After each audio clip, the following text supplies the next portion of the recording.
Alright fam, so in August I read a total of 16 books, and I'm going to proceed to try and talk about all 16 of those books without going for far too long. The first book that I read in August was Renegades by Marissa Meyer, and Renegades is like this story of like superheroes essentially.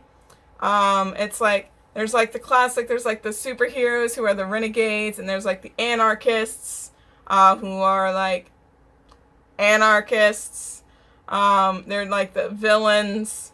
But our story mainly follows Nova, who is an anarchist, and she's like infiltrating the renegades. So, yeah, that's the main gist of this story. It's actually a trilogy. If I had to give this book a star rating, it would be 5 stars, but I'm actually going to try and not do star ratings in this wrap-up, because, like, all but one of these books I would have given 5 stars, and, like, as I heard on a review panel, if you give every book 5 stars, it devalues the currency, and then nobody cares what you have to say, because they just assume you're gonna give a book 5 stars. So, not gonna do it. I'm just gonna talk about what I thought about it. So, Renegades, right?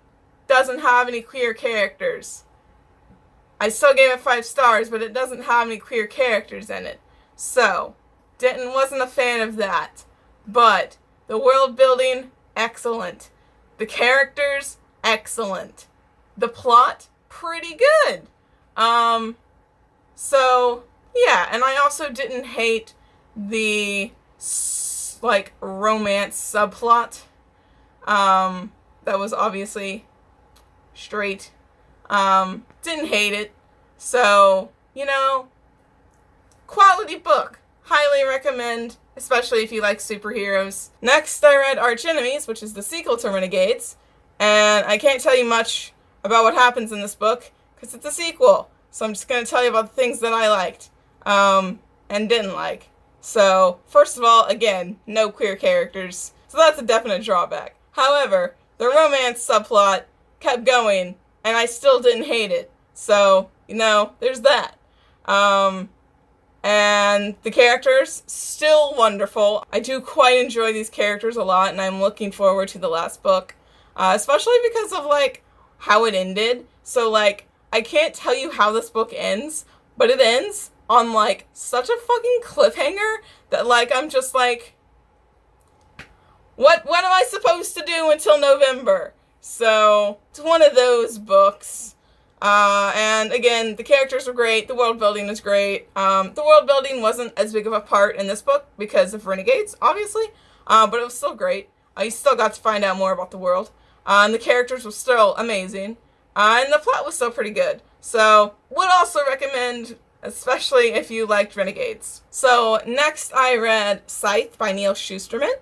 And then this book is about a world in which nobody dies, so they need people to go out and kill people so that population doesn't get overcrowded. And so these people are called scythes. And when they kill people, it's called reaping. And basically there's like different types of scythes. So like there's one who like tries to replicate how many people would die before the age of immortality.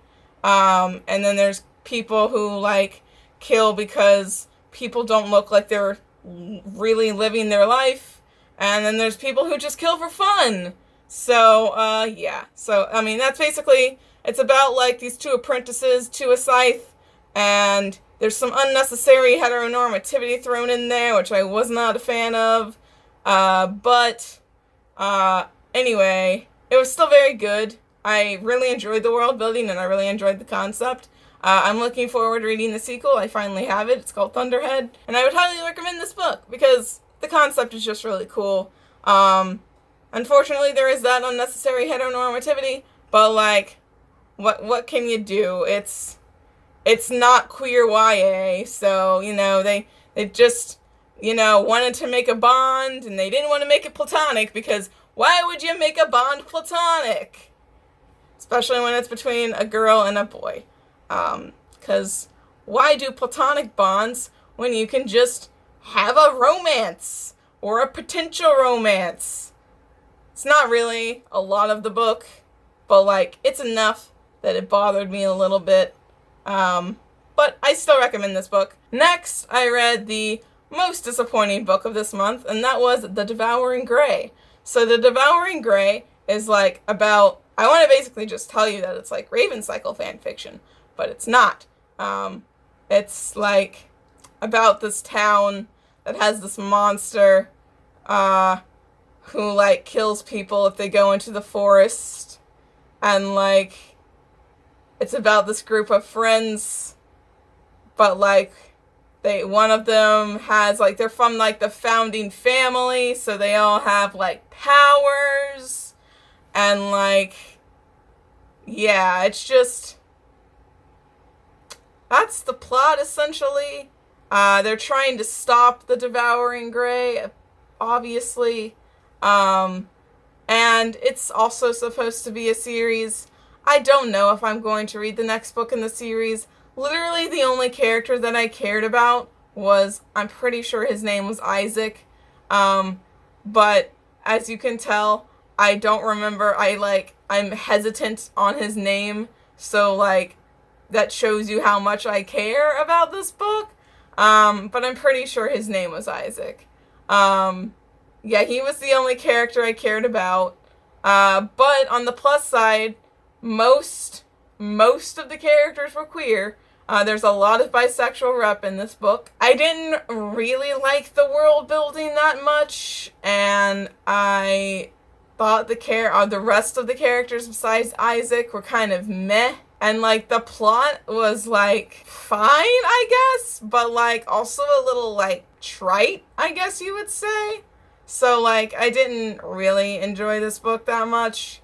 Like I said, it was kind of like Raven Cycle fan fiction. Cause you could tell that like, okay, so this character is this character from the Raven Cycle, and like, yeah. So it was just, it wasn't that good. And I don't think I would recommend it, but you do you. Next, I read The Gentleman's Guide to Vice and Virtue by Mackenzie Lee, and this book was fantastic. So it's about the son of, I think it's a lord from England. His name is Henry, but he goes by Monty because like his last name is Montague, and so everybody calls him Monty. And so he's going on like this like tour of Europe, even though like he doesn't really care about like the history and the cultural side of this tour. He just wants to get really fucking drunk and like fuck everyone, because he is the most bisexual disaster to ever bisexual disaster. He is like the epitome of a bisexual disaster. He has like the hugest crush on his best friend Percy, and like he's hoping that like Percy is like coming with him, that like maybe they can like, he can like be like, yo, I have feelings for you. But they end up going on like this wild adventure. It's like historical fantasy kind of. I wouldn't say it's like super fantasy, but it has fantastical elements. It's like mainly historical fiction with like some fantasy thrown in there, so it's not like super like historical fiction. But yeah, it has like fantastical elements, has queer characters. Percy is a person of color, and that is actually handled throughout the book, how he was raised to be, and then he was raised as nobility, but he is a person of color, so everybody like doesn't think he's nobility. And so like everybody, when they see him and Monty together, they always think of Percy as like Monty's like servant. And so I thought that was handled pretty well, but obviously I am not a person of color, so I cannot speak to like how good that is. Overall, I really fucking enjoyed the book. Like, they get on some wild adventures, and it is a great time. This book was fantastic. I put it on my favorite shelf. I really enjoyed it. Next, I read the sequel to that, which is The Lady's Guide to Petticoats and Piracy. I did not enjoy this one quite as much as Gentleman's Guide, but I still really enjoyed it. It follows Felicity, who is Monty's sister, and she really wants to pursue medicine, even though she's a woman and it's the 17th century, so, like, she can't. She's, like, trying her best, but, like, nobody wants to, like, let her do an apprenticeship or anything like that because she's a woman. So, like, it's basically about, like, her journey to, like, try and practice medicine. Felicity is A-row ace, so I really enjoyed that, and I thought that was handled very well. This book still has queer characters, so still a plus. The characters, the new characters that are introduced, as well as the old characters, all fantastic. The world building, still great, and the plot was good, just not as good as Gentleman's Guide in my opinion. So I still really recommend it though, so definitely give both of these books a shot if they interest you. They definitely interested me, and I'm really glad that I read them. Next, I read the purest book ever, and that's Heartstopper Volume 2. I read this for Get Graphic-a-thon, and it is just... they're the purest beans. So, okay. So, it has queer characters, obviously. The plot is just very, very simple, but, like, amazing at the same time, because it's just so fucking pure. And then the characters, I love the characters so much, y'all. And also, there's really no world building because it's a contemporary, but the setting itself, they go to, like, a bunch of different places, and it's great. Not a bunch, but, like, they go to different places, and it's really cool. Also, the artwork is fantastic. Fucking Alice Oseman is just the best. And so, yeah, oh, this is by Alice Oseman. Yeah. But yeah, so, fucking amazing. Fucking love this book. It's on my favorite shelf. Definitely recommend this book. It's second volume, so I didn't really say too much about the plot, but that's because I didn't really want to spoil anything from the first volume, so go check it out, especially if you liked the first volume, because it's great. Also, you can read it for free online. Just Google Heartstopper comic. I caught up on it, and it's just amazing. I bought some art. You'll see some art eventually. Next, I read The Wicked and the Divine, Volume 1, The Faust Act. So, I'm just going to give you a quick rundown of what The Wicked and the Divine is about. It's about these gods who come to Earth every 90 years and are, like, basically pop stars. And they're all, like, very morally gray. And they're all pretty much queer. Most of them are queer. There's also a trans character, which, like, lit, obviously. Also, once the gods come down to Earth every 90 years, they only have 2 years to live. So, like, they die after the 2 years is up. And so, yeah, that's the general plot. And so, like I said, there's queer characters. The characters in general, like I said, amazing. And I also really liked the world building, even though it's set in England, but, like, I liked the, like, god world building because that's, like, interwoven into, like, the English setting. So, like, that's really cool. And yeah, I liked it a lot. And I also read, just for the sake of brevity, I would say, I also read Volume 2, Volume 3, which I have out from the library still, and Volume 4, which I also still have out from the library. I read Volume 5 in September, and I'm going to be reading Volume 6 in September as well. So look forward to that in my September wrap-up, even though I won't be able to tell you much about the plot. So yeah, I read all of those volumes of The Wicked and the Divine, and I really enjoyed them. I really enjoy... Oh, if you want a sample of the art style, here you go. Oh, I flipped to a really good page, actually. So yeah, like, it's super fucking cool. Definitely recommend this series, especially if you like graphic novels. because it is a quality series in my opinion. Would recommend. And then for Get Graphic, I also read Young Avengers Volume 1, Young Avengers Volume 2, and after Get Graphic, I read Young Avengers Volume 3, which I still have out from the library. So, Young Avengers is basically about this group of young Avengers. Basically, it's a group of superheroes who are like teens, like late teens, and I think one of them is like early 20s, or like maybe two of them are early 20s, like super early 20s. Like I think the oldest is 21. But yeah, so it's about them, and it's about basically them trying to save the world. I'm not going to go into too much detail because that would be kind of spoilery, but like, yeah, it's about them trying to save the world. And there's a bunch of like dimensions and stuff, and it's like really fucking cool. Also, there's queer characters. There's actually several queer characters and one queer relationship that I love.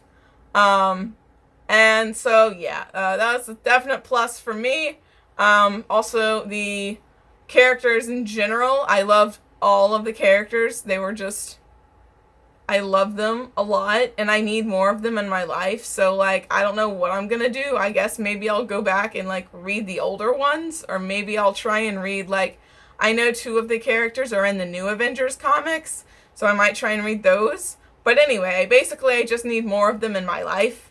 Also the plot I thought was like really cool actually, because like, especially for like a comic, you can like be kind of like repetitive with plots, but I didn't feel like this was like repetitive at all. Like it was like pretty fucking original, and I appreciated that. And like the world building also pretty great. It takes place on like normal Earth, but there's also like other dimensions thrown in there, so I thought those were handled really well. So I would definitely recommend this series, especially if you like Marvel comics. It was definitely my favorite Marvel comic that I've read, which is not saying a lot because I've only read these volumes and then an X-Men comic, but still, it's still my favorite Marvel comic. So yeah, it's really good. I highly recommend it. Next, for Get Graphic, I read Fun Home. So, I liked Fun Home, but like, it just, towards the middle, it felt a little just long and drawn out. Like, I didn't feel like some of what was written was necessary. But as I said in my reading vlog, if you ever watched my Get Graphic reading vlog, I understand that it's a memoir. And like, when you're writing a memoir, like, you don't really want to cut out things. Especially if they have like significance to you.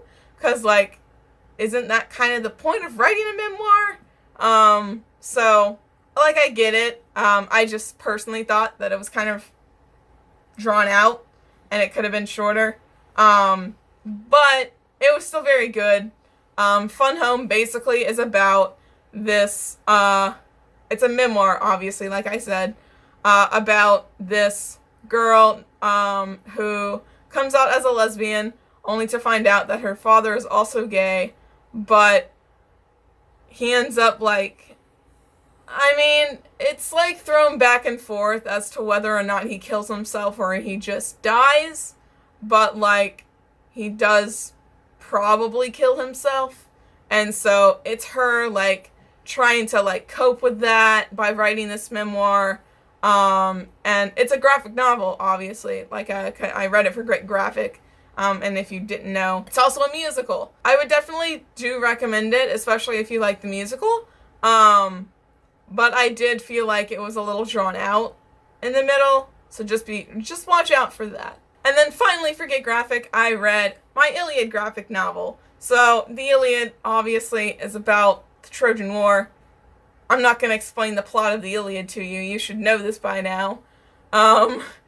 This specific one is by Gareth Hines.